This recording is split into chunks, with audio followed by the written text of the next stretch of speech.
And welcome everybody to this summer network for English Language 2.0. I always start by just saying, just making sure everybody's in the right place because it is quite easy to have accidentally logged into the wrong GCSE. So this is GCSE English Language 2.0. It's not international, it is the UK and it's the newer of our two English language offerings. So I won't be remotely offended if you log off now because you're in the wrong place. Um, Okay. If you haven't seen me before, I'm sure you have actually, but my name is Julie Hughes and I'm a subject specialist with Pearson at Excel, and I'm also an English teacher. Now, the purpose of this network, we run three a year. The one in the autumn will be exam feedback. The ones in spring and summer are where we look at a particular skill or I cover things that people have asked me to look at. So I'll tell you what we're going to look at today. We're going to look at using images. One of my favourite really classroom tips really is using images, particularly at the start of a lesson. And then we're going to look at marginal gains, which I always think sounds terribly posh and sophisticated because it has that kind of veneer of maths in it. But it's really just looking at little simple tweaks you might be able to do, particularly relevant really for your sort of upcoming year 11s to sort of take them through and think about what little tweaks they could do just to add those extra marks on. Okay, so please do pop in the chat who you are and just say hello. That would be lovely. I'm going to give you an opportunity later on to share your details with others. So there'll be a poll at the end for doing that. But yeah, if you want to just say who you are, that would be lovely. And then I'll get started. So starting with using images, I actually started out, whilst I started out as an English teacher, I did straight away teach media actually, and media as a teaching concept, a classroom concept, a subject didn't exist when I was at school. So it was very nerve-wracking, but that's where I really got into using images actually. And I started transferring it across a lot into my teaching of English as well. I love it as starter activities. I've got a massive bank now, whole sort of folders online now of images. The ones I'm going to show you now come from Pearson's. That we have to use things that we've got copyright for. Obviously, in the classroom, you can use any image you want really, and I'm sure you've all got your favourites. So I can see people starting to say hello. So it's lovely to see you all here. So let's get started then with a few of my images. Here's an obvious one, and I put the skill at the top, AO1. Identify three ways in which the lion seems dangerous. Now I can come up with four actually, so I'd be interested to know whether anybody can come up with more than four. So while I'm just chatting about how to use images and give you a few tips on how to use images, maybe in the chat if you can just say whether you can find any more than four. Um, Obviously the students only need three. But in an exam, obviously the AO1 questions, there's always more than one. If it's identify four things, there'll be more than the four they can go for. Um, right, in terms of using images in the classroom, I tend to teach quite a lot through topics now. I just find it helps to get students sort of engaged.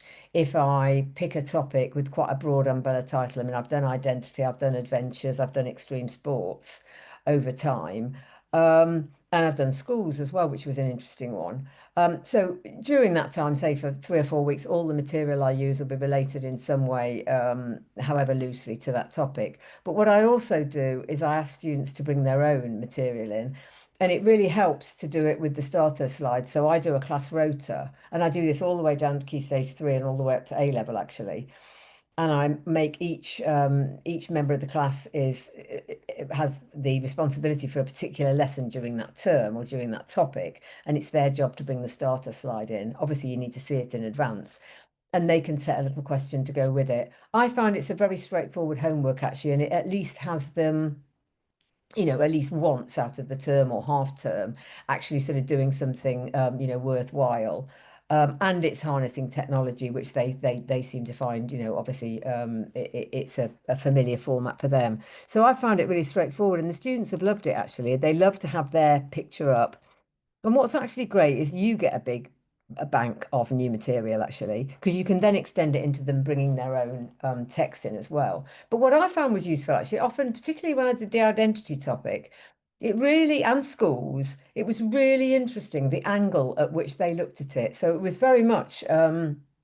you know, giving me a chance to, understand them better, understand their points of view, and also to share to really impress upon them the idea that we do value, and the English GCSE exam does actually value their feelings and their perspectives, I think. And it's really interesting actually to value what they bring in.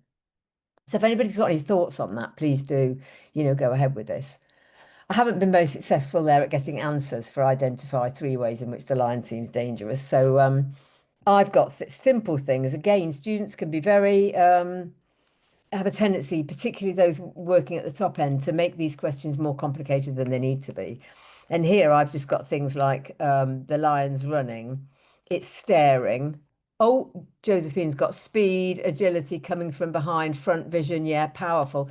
Yeah, I mean, we'd need for AO1, don't forget it needs to be very specific. I mean, I would just go for what is actually happening in the picture rather than the ideas in it. So the fact that the lion's running, the fact that the lion's staring, the fact that the zebra's running, the fact that the front legs of the lion are off the ground, that kind of thing. So make sure that with AO1, what you're going for is the very straightforward things, the actual explicit things that are happening in the picture. Okay, that's kind of a useful one to do there.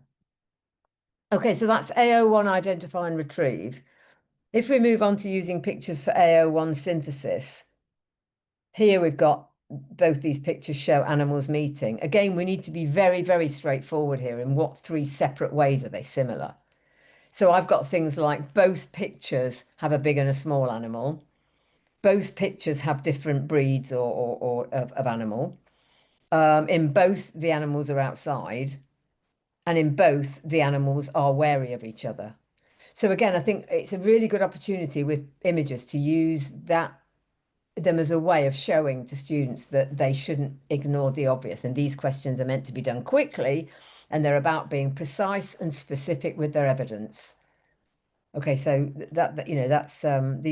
that's really the advantage of using these images is getting the specific evidence from them. So moving on then to AO2. Now, this has been a really good picture to use, actually. How has the photographer used language and structure to interest and engage? Now, again, I've put language and structure there. Language is obviously the things that are in the picture, but the structure is the angle from which the photographer's chosen to take it. And it's really useful, actually, this structurally, because what this does in terms of this picture can be, used for any level of response. But at the challenge level, it does actually subvert the norm because most pictures of skydiving are from the ground looking up or above the body looking down at the ground, whereas this is a very, very different view of skydiving because it's that moment of first jumping out and your perspective is from the confines of the plane. So I thought it was really interesting because it actually one could argue that that structural technique of taking it from there creates more of a sense of danger. But that's what we're looking at here. We're looking at what has the photographer done to interest and engage us. Well, again, the first thing he's done is to use structurally something we're not expecting, which is the view from the aeroplane. The fact that he's got it with the foot still on the plane again, so it's that sort of moment, it's the exact moment it creates, tension for us. The fact that it's there's a few clouds out there, we're above the clouds even, so all those kinds of things. What these pictures are useful for is to get students to give you specific information and to think about this picture, the photographer has styled it or chosen to take it and show it to you from a particular moment. And I think it's worth pointing out that that's exactly what writers do. The writer had a choice of what to tell you in the same way as the photographer had the choice. I mean, here I noticed after I'd used this photograph a couple of times, actually, somebody in the classroom noticed that there's a shoe or a foot at the very bottom of the picture as well. Again, so the photographer's chosen to keep that in. And other students have pointed out the fact that there's that sort of red bordered notice on the wall, again, another element of danger. So it's that idea of the photographer has a choice of what he shows you, and the writer does the same. And what I used to do in media that does work equally well in English is, and if you're able to, is I used to get them to actually take their own photos. And we looked then at what they chose to include in their picture and why and what perspective it gave. So I think anything you can do to impress upon students that what they're looking at is a creation in terms of the writing. And it's a choice what the writer has chosen to present to them. And they've done it for a particular reason, for a particular effect. So if anybody has any thoughts on that, please do, please do pass it on and share. Um, Another couple of pictures here. Again, this was when I did the adventures topic, and these two have been very successful. I've used them for quite a long time now. Because these are very good for explaining the idea of perspective. Because here we've got two pictures of safari holidays, but on the left-hand side, we've got the perspective of the animal. And on the right-hand side, we've got the perspective of the holidaymakers. Janine says, do you find students get confused when referring to language? But no, I don't actually. I find that actually I just say what is in the picture is exactly the same. That is the language of the picture, and the language of the writing is the words. So no, I found students found that actually an easier way to approach the picture. It gave them confidence to move on to text. Here we've got, interesting things. What does the perspective of the left-hand side, with the animal sort of, it looks quite haughty, turning around, but paying very little attention to the people who are all focused on the animal. Whereas the other one, it looks like the animals might be perhaps a bit more dangerous because the van is on the side of the road, and the people are more sort of enclosed in the transport. But you can see the surroundings, whereas you can't in the other one. So I found students were able to really get to grips with what perspective of, safari holidays. And you can say things like which safari holiday appeals to you more. Most students have said it's the one where you can get up close and take photos of it, rather than the one where perhaps the elephants look like they might be a bit dangerous.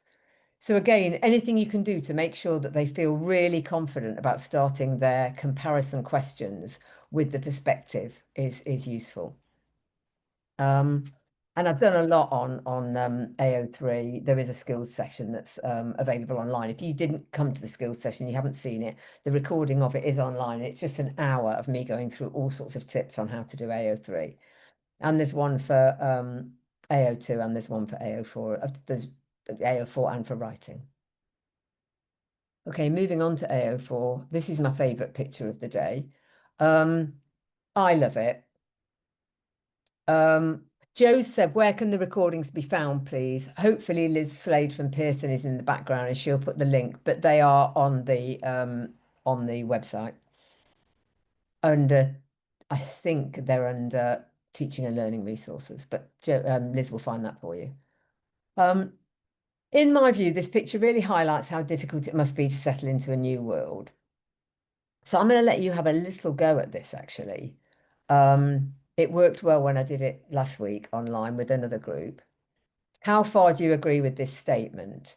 Now, obviously, what we're looking for AO4 is that you look at an idea within the text. So the idea perhaps here is the idea of him sitting alongside the people with alien, the aliens, as it were. So think about whether you agree that it makes it look difficult, then think of what evidence you would use to support that view and evaluate it. So have a little go, see what you think. I got a mixed review, mixed view last week. It was some agree, some disagree. So I'll just give you a little minute to have a look at that picture and see whether you agree or disagree. So if you're going to disagree, you'd need to say because the photographer has made it seem, or the photographer has shown this. So some specific evidence there. So have a little go and pop it in the chat.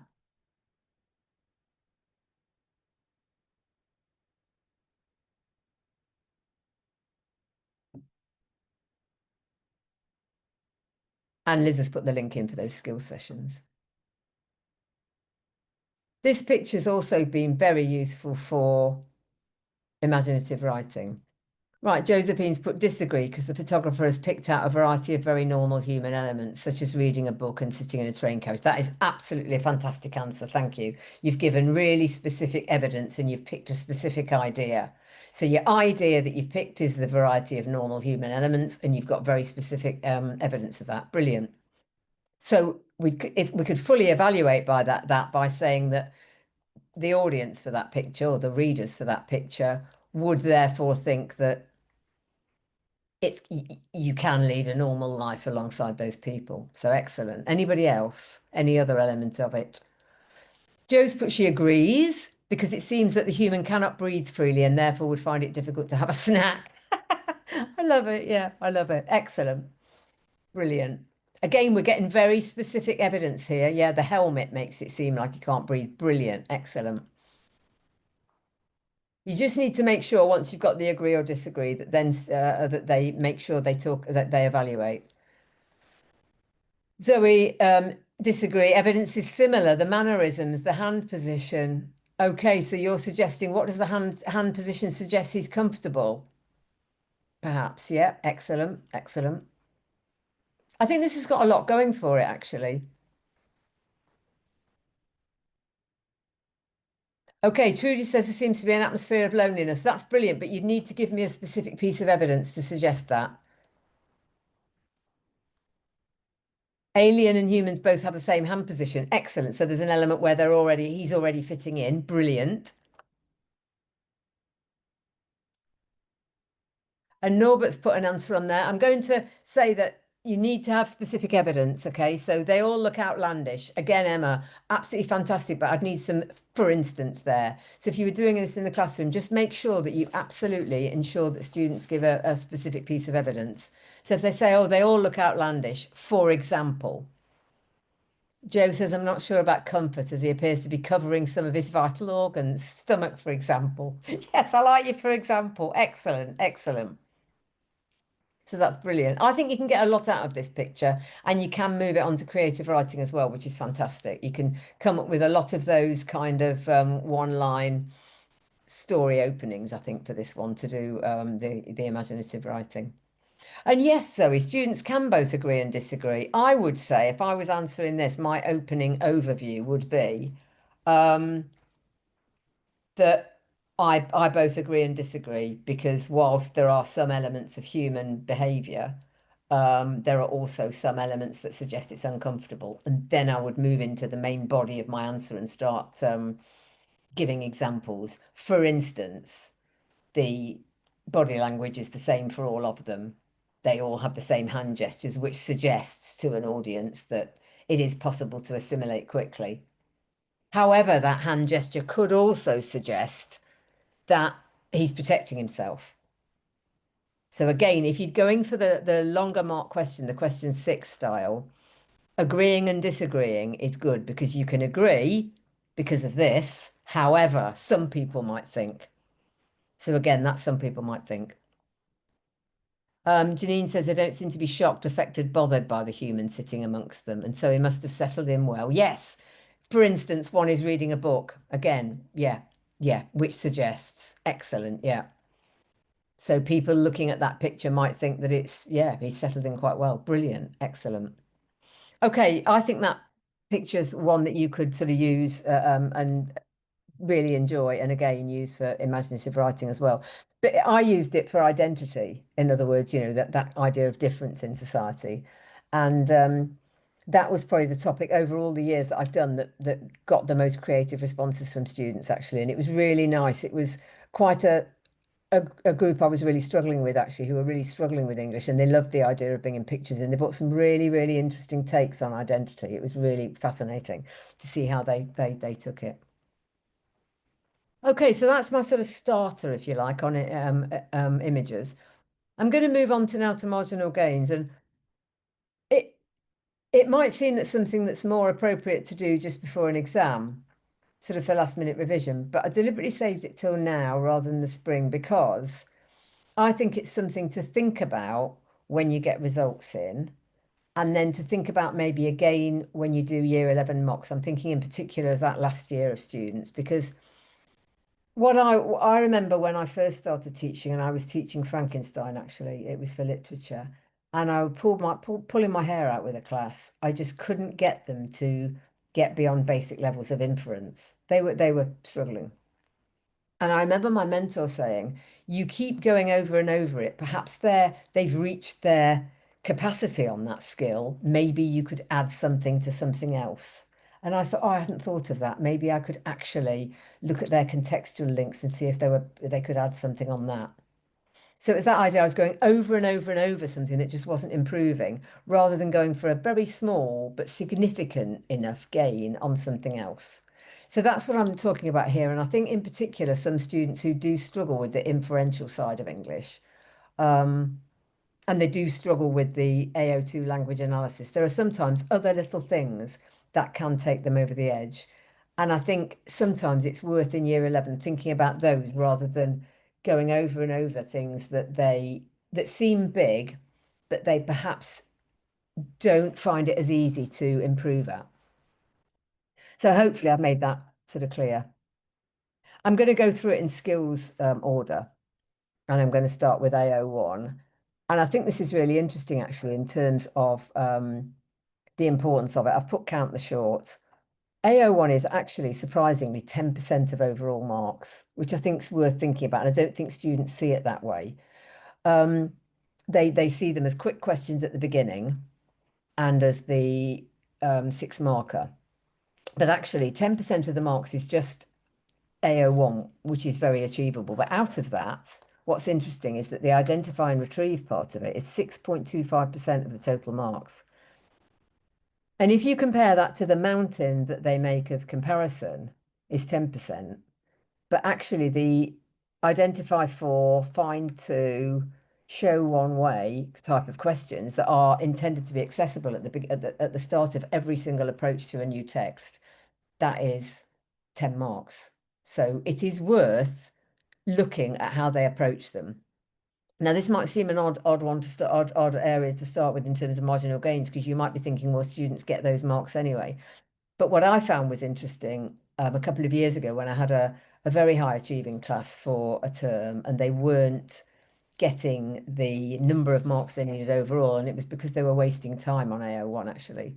They weren't moving on. They were spending way too much time, either being perfectionists or just reading, reading and rereading the same bit of text, or the other end, they were doing it too quickly and they were just not reading the question fully. So it really is worth doing things under timed conditions so that they understand the time in which they have to do these questions. So if we look at some strategies for this, obviously again pictures. This is actually these are some pictures that I took in New Zealand earlier in the year, and it was in a place called Dunedin. I don't know if anybody's ever been there in New Zealand. It's not wouldn't be my top of the tree place to recommend to you if you haven't been. But there was this hotel, and they had lots of pictures outside that were fascinating about the early settlers, if you like. And here you've got the St. Hilda Hotel. And what I like to do is to give students a picture and get them to write the question. So identify two ways that this, you could do the obvious, that this picture suggests it's a hotel, for instance. Identify two ways that the photographers suggested that, this hotel's suitable for everybody, that kind of simple thing. But then we've got the hotel through the ages, actually, and it's really interesting here. They've added another story on, and this is in the kind of gold rush era. So this is probably only about 50 years later, I think, from that one. They've added another story to it. And again, write another question about it. And then the final picture is, I think, in the 1930s. The I won't show you it now, but if I just told you that the St Kilda Hotel is now painted bright purple and has some very different lettering on the outside, it was interesting. But again, that idea of identify two ways it suggests that it's a hotel or that you can stay there or whatever. There's all sorts of things that you can do. So I just wanted to show you, the idea of putting a picture up and getting them to write the question. And then here I've moved on to the text.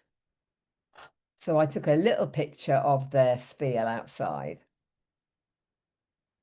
And I've given 3 questions there. Identify 4 things. I've got from lines 3 and 4, identify 2 features. And then I've got from the extract, identify 2 types of people. So I've got a variety there of all 3 types of AO1 questions. Now, what I tend to do in terms of timing, I'd always give them a set time for the answer. But what I would also do is let them read it and then I would take it away. So I will just test you on that now and show you what I mean. So what it says is this new and substantial hotel is situated at the junction of Hillside and Prince Edward Roads. It offers accommodation second to none in the colony, being fitted up after the best and most improved method. The bedrooms are kept scrupulously clean, are lofty and have good ventilation. It commands splendid views of all the beautiful scenery around the city, harbour and adjoining townships, while, being in close proximity to the ocean, it offers special inducements to those in ill health or desirous of inhaling the wholesome and invigorating breezes of the South Pacific during the season. All drinks are pure and unadulterated. Good stabling with loose boxes and paddock accommodation. So then I would take it away and I might, for this purpose, say, could you answer the final question? Could you, from memory, identify two types of people who might benefit from a visit to the St Kilda Tavern? And students will concentrate really carefully because they know it's being taken away, but then you can time them. How quickly can they give you the answer? And what you want to show them, particularly for those more implicit answers, is that they should often be just quickly paraphrasing in their own words. So, can anybody identify two types of people who might benefit from a visit, who might enjoy a visit to the St Kilda Tavern? Any two types of people very quickly there?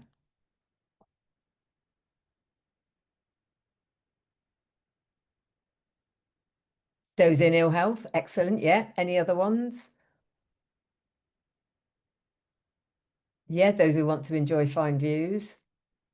People seeking a wellness holiday. Yeah.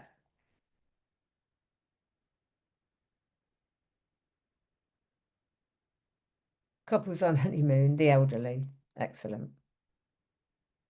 Yeah. I mean, basically, I was going to put something straightforward like those with horses because they've got stabling.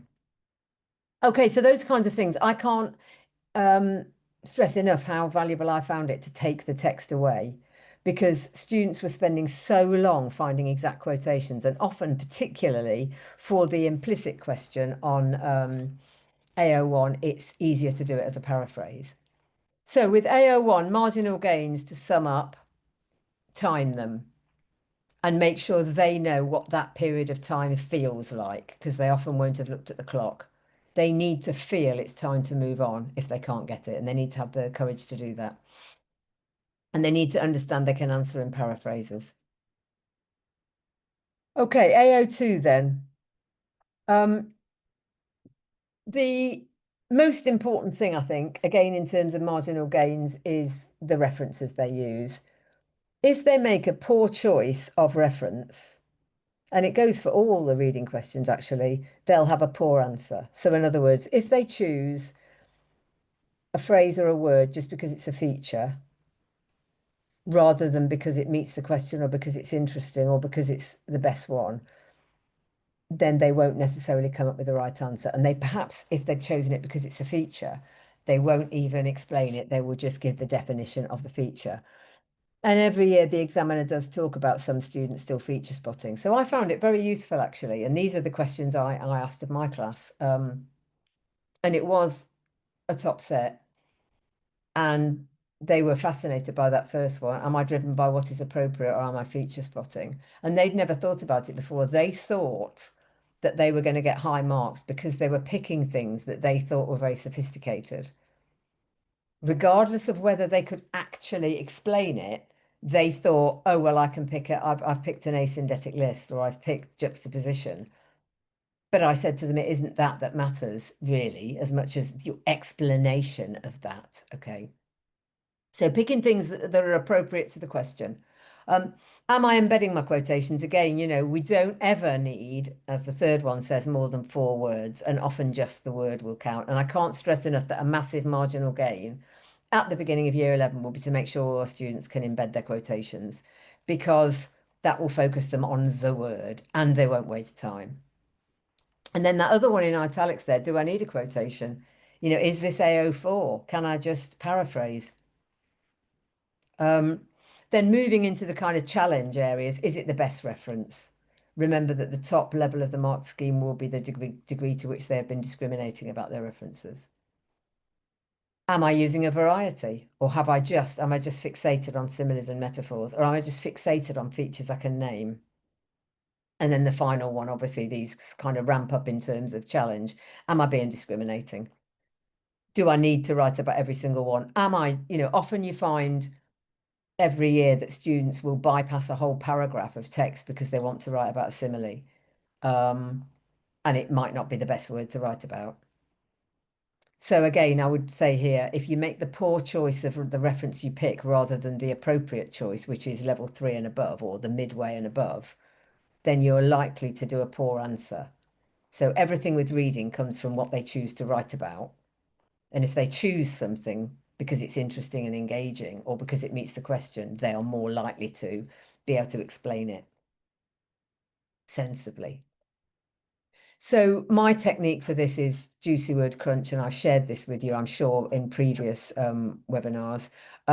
This is from the anthology that we created at the very beginning of this, the launch of this GCSE, and it's from Gareth Thomas's memoir or autobiography about coming out. And I have to say, I don't think I've found many other texts that have been so successful in terms of explaining to students what good language analysis is.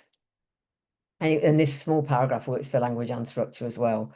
So what I do in terms of juicy word crunch is I call them juicy words rather than feature spotting. I say to them, I want you to pick out the juiciest word, the best word, your favorite word, the most interesting word, call it what you like, out of every line. And so again, it differs. Here, I've started off there. But you could just as well, for the second line, choose silent or choose terror or choose never. And what this does is it's a really good way of showing that there is no absolute right nailed on answer. Language analysis is very much, and the effect on the reader is very much in terms of who's reading it. And I think that you can get full marks with a different answer to the person sat next to you. And I think that's really important because I think students feel that there's only one right answer, and if they haven't got it, they can't do it. And I think it's really worth impressing upon them that even though they won't be able to understand every single word in the extract, perhaps, they've still something that they can go to the highest level of the mark scheme with. There will always be something.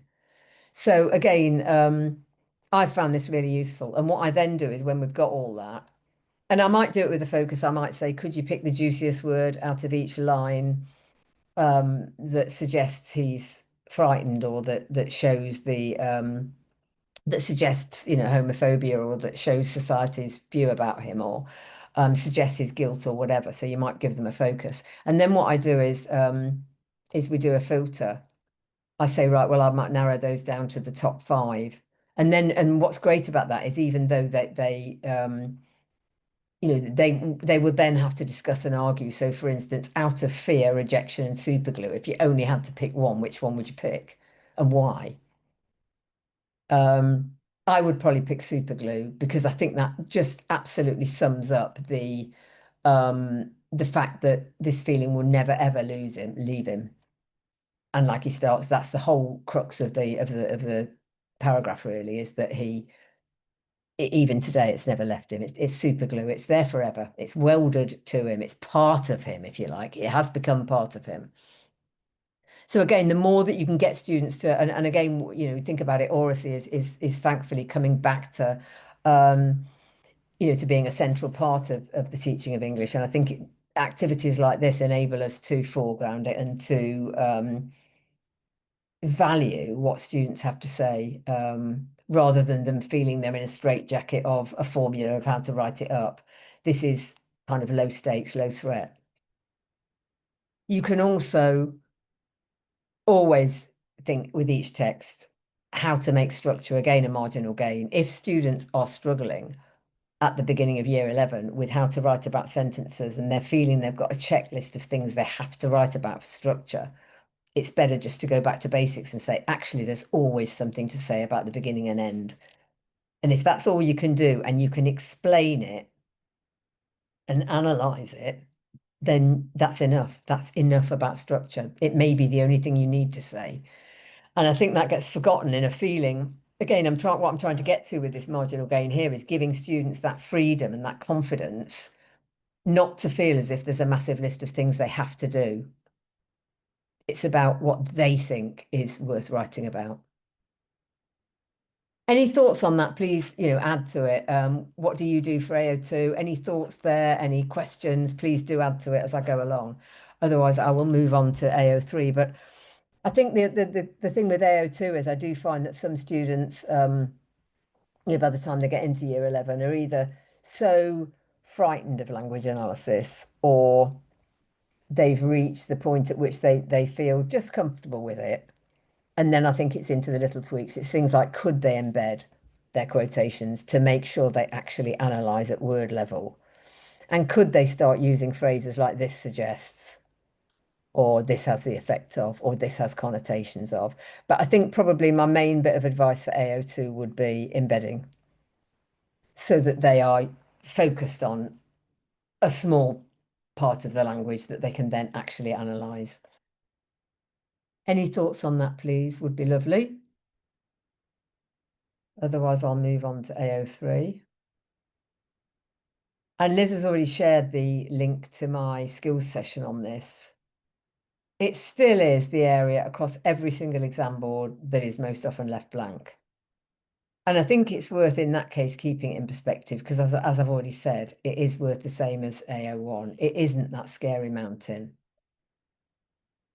So it's worth the same as AO1. It's worth the effort, but it isn't a big mountain.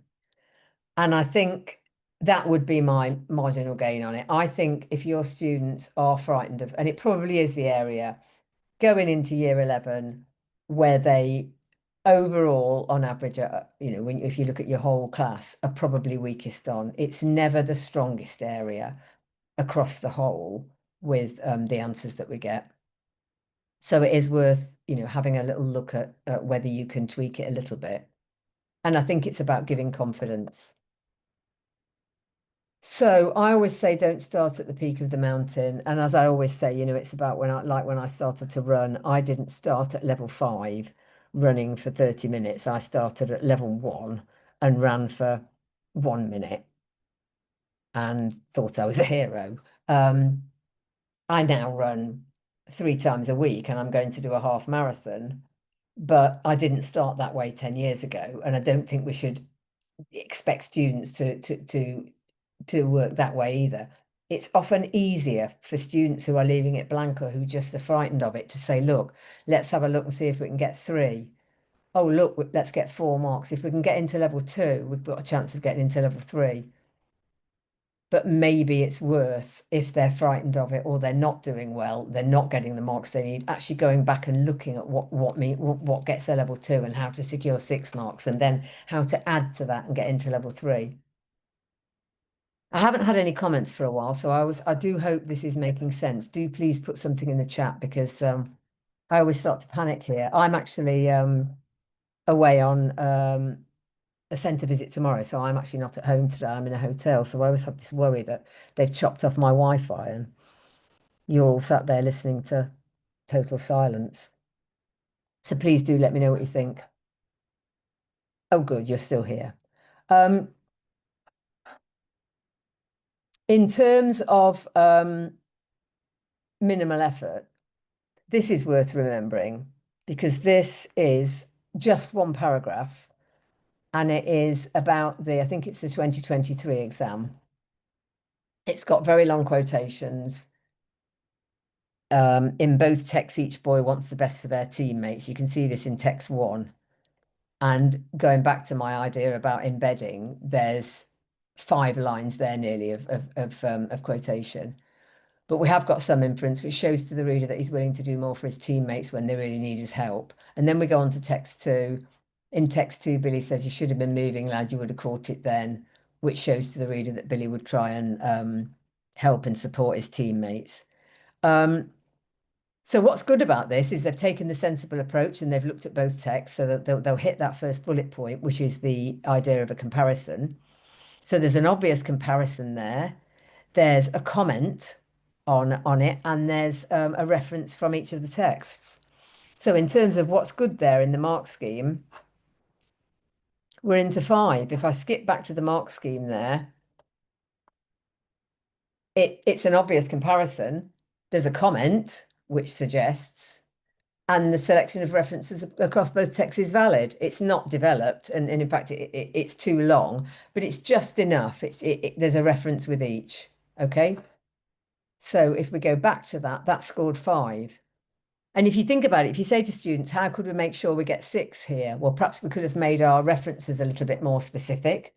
Perhaps we could shorten our references, make them more specific, and perhaps we could be a little bit more specific in our comment. But I think probably just tidying up our references there. And then how do we get that into the next level? And I don't think that's scary. I think every student should be able to do that. So I would then say, okay, here they are together. Here's the mark scheme. How do we improve it? Well, we've already said we can develop our references a bit by making them tidier, by making them shorter, by making them more specific, which would then help with our inference. So we might start to get into explaining our references rather than just commenting on them.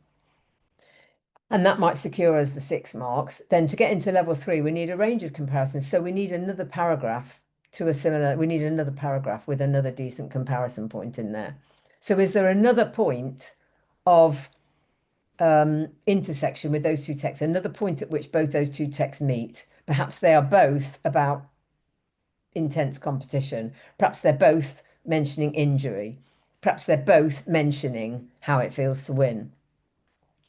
Do the same again with another one, and then you might start to get into the range of comparisons. You might squeak into 7 marks. And before you know where you are, you're nearly at half marks, and it's achievable. And I think that's where I'm coming to really with AO3 is it breaks my heart that students who just feel too frightened of it, possibly because they have to do it for poetry as well, and it just becomes this big mountain. So I'd really like your feelings on that before I sort of finish off on these marginal gains. Any thoughts on AO3? I'm just going to pop up a few ideas for how to add marks at the top. So marginal gains for those that are already in level 4.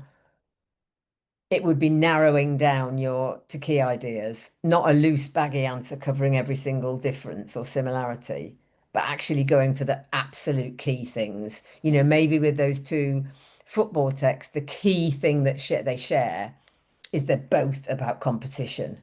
And then you narrow down to what types of competition. So you're narrowing it down. Okay. You are analysing the reasons for the difference in language and structure. Maybe one takes a more factual approach and one takes a more emotive approach, that kind of thing. But you're most of all using discriminating references. They're definitely embedded. They're definitely the best you can get, and everything is the best. It isn't just loose and baggy, it's specific and the best. Any thoughts on that comparison?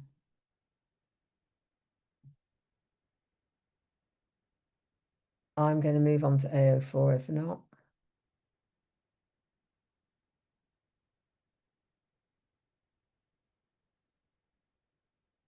Janine says, is it useful to mention the reader? I think you do by implication when you're talking about analysis. I think you do.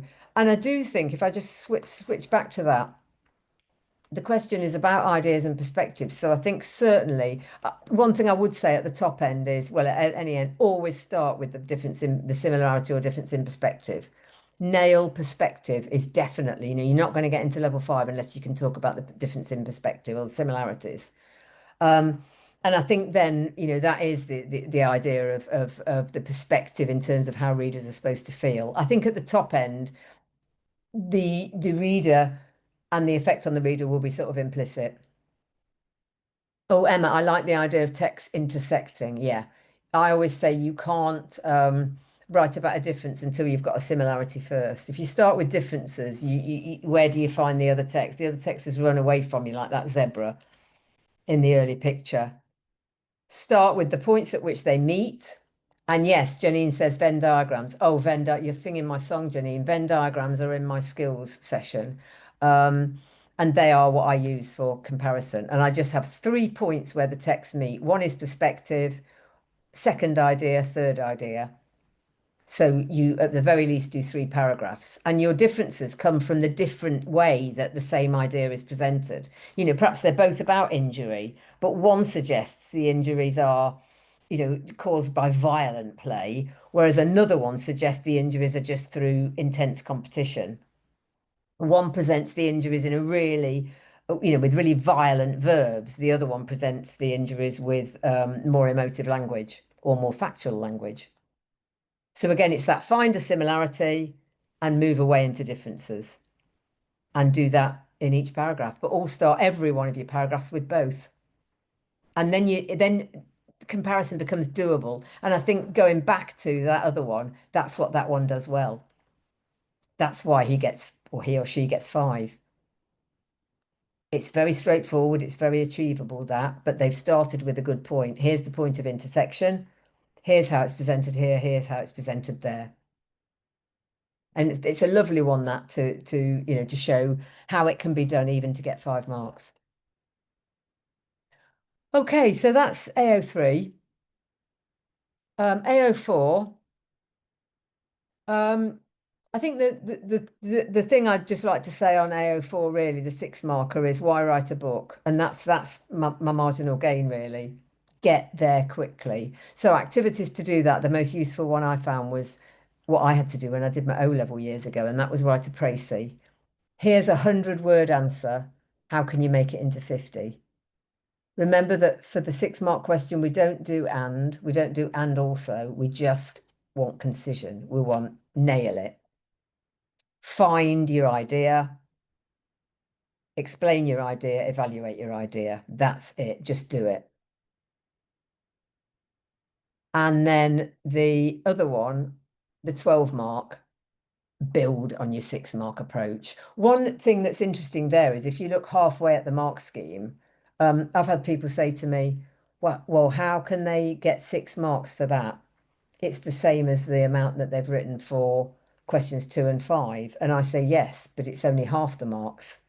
So, 12 marks, you could still do the same approach and get 6, perhaps. Build on it in one of 2 ways. So do your 6 mark approach, don't make it too tricksy, but add to it. Could there be an alternative evaluation? For instance, going back to the alien picture, some of us said if you were doing a 6 marker, the photographer makes it seem as if it's easy to live in an alien world by showing them all with the same body language. This would make readers or viewers feel comfortable about going somewhere different. Now let's build on that for a 12 marker and say, however, so let's do an alternative evaluation. However, some readers might feel that that body language actually just suggests he's uncomfortable and he's protecting himself. So that's one way to build on your 6 marker for 12 marks. The other way is to look at the idea you've chosen, like the idea of the body language. Does the idea appear in more than one place in the text? Well, if you think about the idea of body language, it isn't just the hands, it's the way they're sitting as well. It's maybe even the facial expressions. And that's what we need them to do. If you found an idea quickly, does it appear anywhere else in the text? So if we were going to evaluate the injuries in those sport texts, I know that they're more modern texts, but does the idea of injury appear in more than one place? So that's really the 2 ways to build on your 6 mark approach. Use your 6 mark approach and then think, would all the people feel the same here? Or can I do a however? Or can I say that the writer comes back to this idea later on? So either develop your evaluation or develop your references, one of the two, because the key to getting above level 3, which is explain, is develop. And develop just means look across the whole text. So develop it. Okay. That's it really on AO4. I think it's actually AO4 is going really well. I think sometimes it's because it is the new kid on the block that actually we tend to spend a little bit more time on it and sharpen students' responses. But it's going very well. Writing. Um, I felt like I could just leave that word there. And in fact, when I was speaking to a couple of people recently who are regular markers for us, they said that really and truly, it is the thing that sets the high marks away from the lower, and that's who's planned and who hasn't.